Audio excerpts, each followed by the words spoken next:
Hello YouTube, this is Morgan, Airspeed Prime here with my next Avatar video. This one is going to be all about Kyoshi, specifically because of the recent announcement of the two Kyoshi novels. The first one going to be called The Rise of Kyoshi. I wanted to do a video talking about what we know so far about Kyoshi, what we know going into that book, so we know to look forward to, and then also details about Kyoshi that I'm sure the book will have to expand upon. So the first part of this video is going to be covering what we know about Kyoshi so far, all of the details, and then the second part will be more speculation on what I think needs to happen, should happen, and characters that should be featured in The Rise of Kyoshi and the second book. So let's just jump straight in here with our kind of background information on Kyoshi. So, she is the avatar who comes after Korok. Avatar Korok obviously being the water avatar before Korra. He only lived to be 33, so he had a very short kind of reign as the avatar. But he was an avatar in a time of peace. That's part of Korok's story, that he was sort of inactive as the avatar and was kind of, I suppose, seemingly, as judged by Ko, purposefully being inactive as the avatar, not doing anything, and so he was punished, but still an era of peace, which means that Kyoshi was born into an era of peace as well. So by all accounts, the early years of her life are for the most part peaceful, as I suppose we build towards the main incidents that we know about in her life. So she was specifically, we know for a fact, she was born on the place that would become known as Kyoshi Island. Obviously previously it was a peninsula, over 400 years ago, prior to the kind of year that ATLA takes place in, Avatar The Last Airbender. Specifically it's 412 years ago. The way this works is that, like, Oyaji in episode 4 says that, you know, she was born 400 years ago, and then the mistake here, which we'll talk about her age here for a second, we know for a fact, they've said it multiple times, Kyoshi lives to be 230 years old. This came afterwards, but just from this scene and the run of the show, we know that this is basically correct. It's just them confirming 230 as the exact age confirms to us that the over 400 is actually 412. And the way this works is that we know Aang's age, we know Roku's age, and then the avatar before Roku is Kyoshi. So Aang is 12 in ATLA when Oyaji says this to him. You add on 100 because he spent 100 years in ice, so he's 112, Aang. Roku lived to be 70, that's 182. 400 minus 182 is 218. So it's at least, her lifespan was at least 218 years, and then the 230 number means that, you know, 12 years before that as well is exactly when she was born. So pretty crazy, and part of it I think is a mistake. Now, the reason I say that it's probably more of a mistake of them saying a year amount that is kind of far too big, is because it's never actually mentioned in any of the episodes when characters talk about Kyoshi. And Kyoshi's often talked about in really kind of big words. The feats and things that she did, they're all like incredible, because that's the sort of avatar that she is. She has the largest, shoe size, foot size of any avatar. She's like the tallest avatar, the most physically imposing, potentially the most powerful. Look at all these things that she did. She's the most like feared avatar in a way. But arguably the most interesting thing about her is that she lived to be 230 years old. The oldest ever avatar, the oldest ever human. And no one ever says that about her. Which it's pretty crazy to me, unless it's just like a thing that we as the viewers know that, and no one in the actual Avatar world is aware that she lived to be that long, which is a very interesting thing, which borderline would maybe hint that she was missing for a large part of from the world or something like that for the large part of the end of her life, because again, most of her life is an era of peace. As we'll discuss, most of like the key events in her life happen, I'd say, within like a couple of years of each other. And in the case of someone who lived to be 230 years old, that's a very small part of her life. So, the first thing to talk about here, of course, is that okay, she is born on the place that would later become Kyoshi Island, this peninsula. At some point, she's discovered to be the Avatar, does all her training, becomes a fully realized Avatar. We know no details about her training beyond that. Clearly, it happened. After that, we just get from the comics, specifically the free comic from 2014, Shells, we get this information of Suki telling basically the origin story of the Kyoshi warriors and how this happened. This happens when it was still a peninsula, so prior to the Chin the Conqueror incident, and she would occasionally return to her hometown, and specifically this place where there was a lot of fishing and selling going on, and the women of her hometown would often get like harassed by, I think the implication is a lot of sailors who would come in with the fishermen and stuff like that, they'd get harassed by them. And so anytime she would see something like this happen, she would deal with that person, but then offer the woman training. And over time, she'd offered this enough to where she developed this, big group of women who she would train in the ways of like her own unique style of combat and stuff like that. And they're all just normal women who have their own different jobs. They list a variety of different kind of origins for these women. And the idea is that as these training sessions progressed, primarily the women she was training sort of formed it into something more organized, and they began to like wear the face paint and the armor and stuff like that, very similar to Kyoshi, use the fans, and more or less they, rather than Kyoshi herself, formed them into the Kyoshi warriors. And that's basically the story as far as we know it, is that yes, Kyoshi helped to train the initial batch of Kyoshi warriors, but it was more of just like her helping the women from her town out, and they made it the more organized, like militia kind of almost that like it is in ATLA with Suki as the leader. I don't get the impression, at least right now, because it is fairly vague, that Kyoshi was overly involved in them once they became the Kyoshi warriors. Because, why would she be the leader of a group that has her name in it? So I think that's more of the idea of just, she started the training, and then once she felt like she had created something that could last, she was more or less, to a degree, absent from what it was. That's something the books could probably go into, is how much she actually interacted with the Kyoshi warriors once they became a proper organization. But either way, that's when it happened. So we know Kyoshi had a daughter, but because you don't see the daughter here, and it would sort of make sense that she'd probably train her daughter Coco at the same time as these women, my take is that Coco isn't born yet at this time, and I'm leaving the birth of Coco until I think after all of the key events in Kyoshi's life take place. The next key event is the Chin the Conqueror event, which obviously is the formation of Kyoshi Island and the death of Chin primarily, but he comes about because of an interesting kind of political landscape at the time. The 46th Earth King, who's in charge at this point in time, seems to have a very bad relationship with his subjects, both in Ba Sing Se, but I think it's also implied in the whole Earth Kingdom, and things aren't going well. And so Chin amasses a pretty large army and manages to take over basically the entire Earth Kingdom. The only places he hasn't taken over are Ba Sing Se, and then specifically the peninsula, which later becomes Kyoshi Island, Kyoshi's hometown. He chooses to go after the peninsula first, before going after Ba Sing Se. And this is where Kyoshi stands up to him. She will not let him come and take over her hometown. And it's very interesting here, because they don't really delve into this within the story. But the question arises, why? She obviously would know what was happening here, the political landscape, know that someone is taking over basically everywhere else in the Earth Kingdom. Why didn't she step in before this to stop this and bring peace?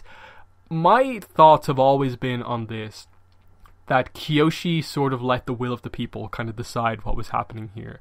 That because of how easily and quickly Chin took over the Earth Kingdom, she more or less took it as the people want a new ruler, and if this is the guy that they're okay with, fine. Because he's called Chin the Conqueror, but like we don't get too many much on him to suggest that he was like this utterly like evil person. He obviously wants to conquer and have power, but like, has he actually done stuff that is that bad? we don't really know that. That's what the books will have to go into.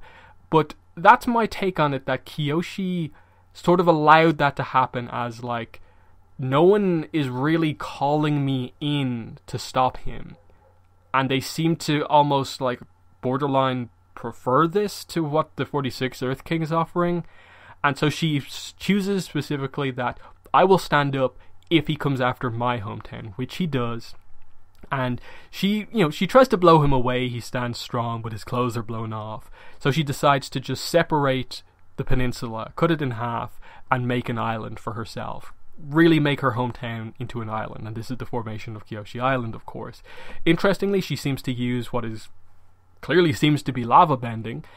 So that's a talent that will have to probably be explained at some point in the books, how she learned that, how she learned to control it, or if it's maybe a talent you can learn if you're the Avatar and you master everything. We'll see if they delve into her and lava bending at all. But she forms her island, and in the process weakens the ground around where Chin is, and he just happens to stand still there and fall off. She doesn't kill Chin, she kind of inadvertently kind of kills him, but as we know from what she says to Aang, she would have if she absolutely had to. It's just, that's the way it ended up happening. He died, but she would have if she really felt she had to. So she was willing to do this, it just happened to happen accidentally. So she stops Chin, and the idea is that, okay, this stops the conquering, and it more or less, I think the idea is that it creates a little bit of chaos in the world at this point in time, because it's gone from this place where everyone's kind of upset with the 46th Earth King. Chin has now been in place for a little bit. Now he's gone. The 46th Earth King is back in charge again, but still isn't doing anything that they want. And this is where the next thing happens. This is the 46th Earth King incident, as covered in Escape from the Spirit World 2, Kyoshi. So we get it here over these screenshots. One of her greatest challenges was dealing with a peasant uprising in Ba Sing Se. The peasants felt that the Earth King's role was outdated and that he did not represent their interests. The peasants destroyed priceless historical artifacts and buildings, anything that represented the old government. The Earth King summoned me to help him end the revolution, and he wanted her to do it by force. And obviously, you get from his line here, he doesn't really care what they have to say. He doesn't want to know the reason behind why they're revolting against him or what issue they have. He just wants it over. So, not a very good leader here. Squash those unruly peasants. And Kyoshi refuses. He tries to have her arrested, and of course she takes out the guards and has the advantage and forces him to make a compromise. She reveals that she doesn't like the revolution either, but everyone in the kingdom must have a voice if balance is to prevail over tyranny. So she proposes this kind of deal here, that if he begins to listen and sort of respect the peasants, she will help with the protection of his interests and also Ba Sing Se's cultural heritage. So she trains elite earthbenders who later become known as the Dai Li. And this is basically what Kyoshi considers to be the greatest mistake that she made in her life. Not intervening earlier against Chin. The Dai Li is what she considers to be her greatest mistake, because the idea is she trained these people, left them, and obviously as time went on, when she wasn't focused on them, stuff got terrible and worse in Ba Sing Se, and she wasn't aware of it, and she was the cause of it. So that's what she considers to be her mistake, as like part of the theme of Escape from the Spirit World, which was Aang learning from the past avatars that they're all human, they all make mistakes, and this was Kyoshi's mistake that she talks about Aang with. After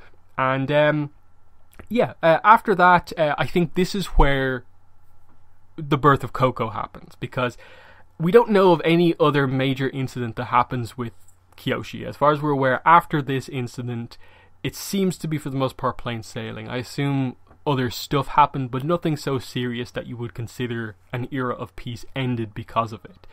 And she's sort of known as this character that because she lived for so long, she also kind of was the Avatar during like one of the longest like times of peace in a way. And we know she has Coco. Coco eventually becomes the leader of Kyoshi Island. That's one of the few details they confirm about it, that she becomes the leader after Kyoshi, almost implying that like Kyoshi dies and then Coco becomes the leader, but that makes no sense because there's no way there's no way if Coco is born like early-ish in Kyoshi's life that Coco could outlive her mother, with her mother living to be 230. Unless Coco herself also could live to be really long. Instead, I think the interpretation we're meant to have is more or less that Kyoshi steps down as leader at some point. If she has Coco at some point after she's 42 years old, let's assume she steps down as leader of Kyoshi Island when she's in like her 90s, or maybe when she turns 100 or something like that. So she's a ruler for a certain amount of time, then Coco takes over, but eventually Kyoshi does still outlive her daughter. Maybe she goes back to being the leader, or maybe still has stepped away because she's much older and is focusing on her own things, and so on. That's a large... The mystery, I suppose, of the... I'm going to say, like, the other 130 years of Kyoshi's life. I think the first 100, I suppose you can assume, more or less makes sense. But the extra 130, like, where did they come from? What did she do to live for that long? And what was she like at the end, I suppose? Like, what did she look like? How old was she? And so on. Did anything specific happen to allow this to actually happen? But, you know, that's most of that. The only other thing I'll say is just that, you know, it is notable that, like, Kyoshi's big piece of advice, in a way, what she learned the most from being the Avatar, what she gives to Aang right before the battle against Ozai, is the advice that only justice can bring peace. So she still believes in that that's what she did in Ba Sing Se, of, in her mind, bringing justice for the Earth King as well as the peasants. That was the best deal to have, and that's something that sort of defines her in a way. Feels like if the book is going to go really heavy into Kyoshi's character, her sense of justice is going to be a huge part of like who she is as a person. The only other details, I think, is just that Kyoshi was in fact bisexual. This is confirmed in Turf Wars Part 1. Kaya talks to Korra and Asami about roughly how the different nations tend to view same-sex relationships, and mentions that, by all accounts, Kyoshi loved men and women, but couldn't really affect much of a change in the Earth Kingdom. Now, I don't really think that they're trying to say here that Kyoshi necessarily like spoke out, was like an activist for same-sex relationships or anything like that, but rather that she let it be known to anyone who was willing to listen that, you know, she was bisexual, and that someone so notable and famous in the world didn't really naturally make any change in the Earth Kingdom in terms of how they viewed things, despite how well respected Kyoshi was.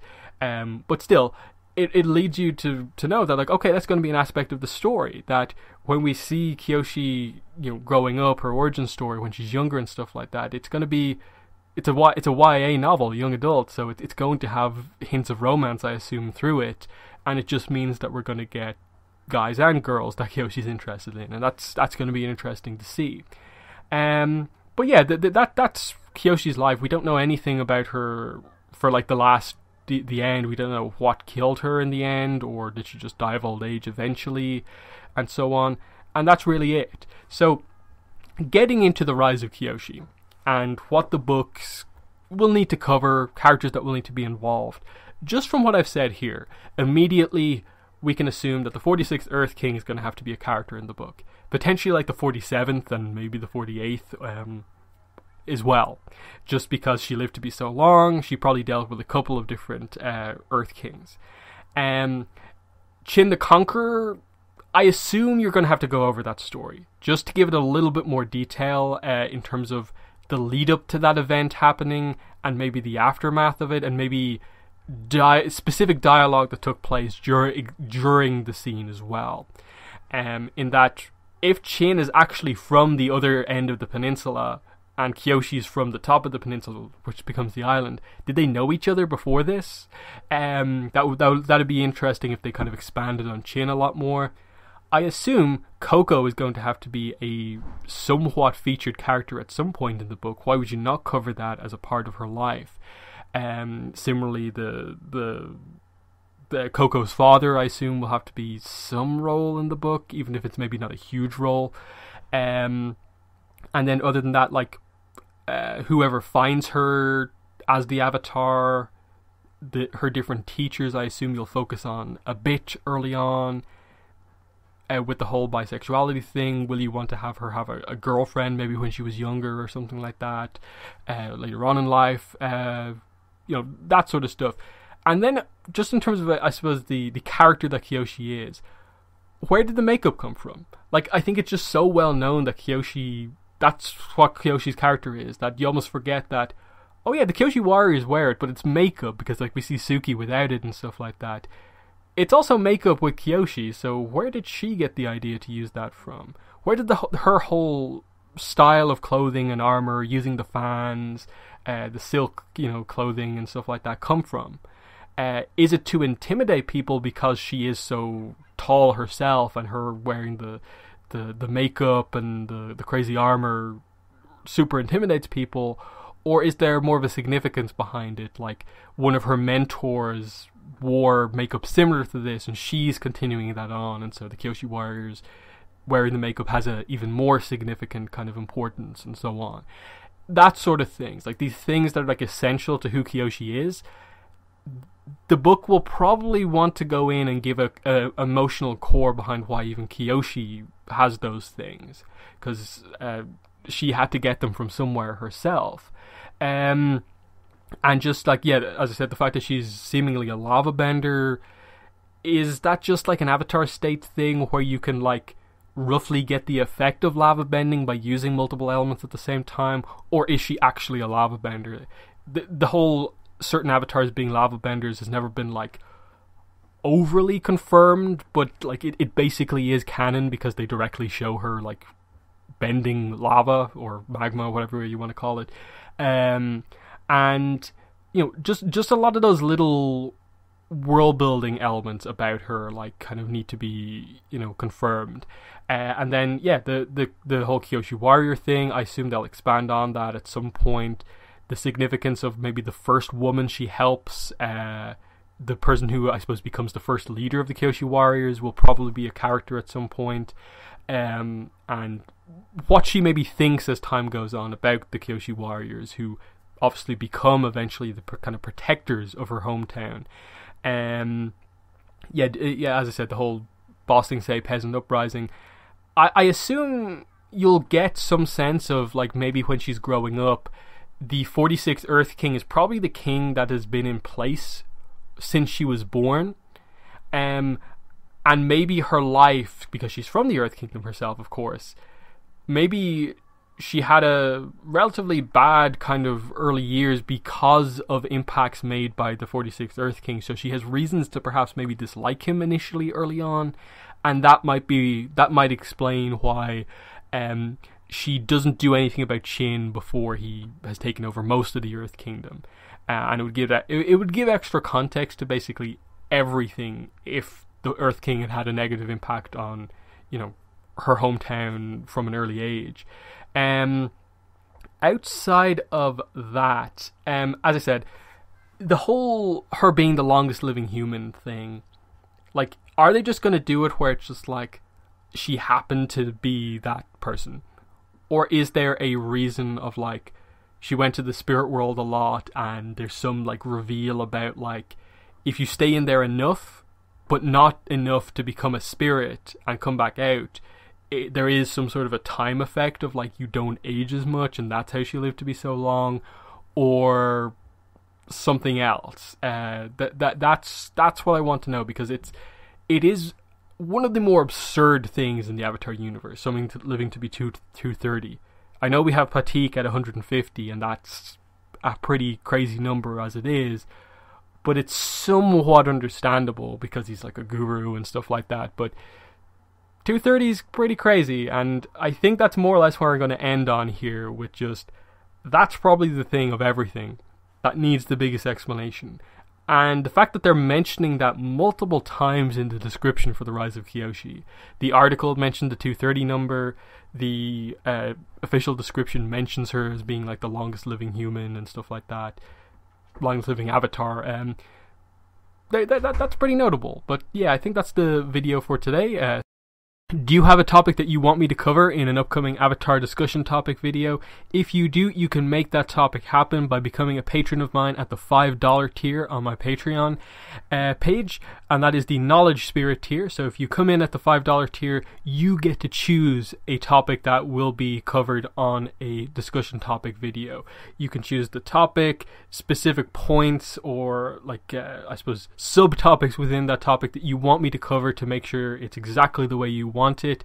That is the way to make it happen, because I have a bunch of videos, obviously I've planned myself. I'm not going to get around to covering every single topic. So if there's a topic that you want covered but you don't think I may get to it eventually, the Patreon is the way to make that topic happen. So yeah, check out my Patreon. It's linked in the description of this video and you'll see it on screen now. But yeah, that's been the video. Thanks for watching and bye.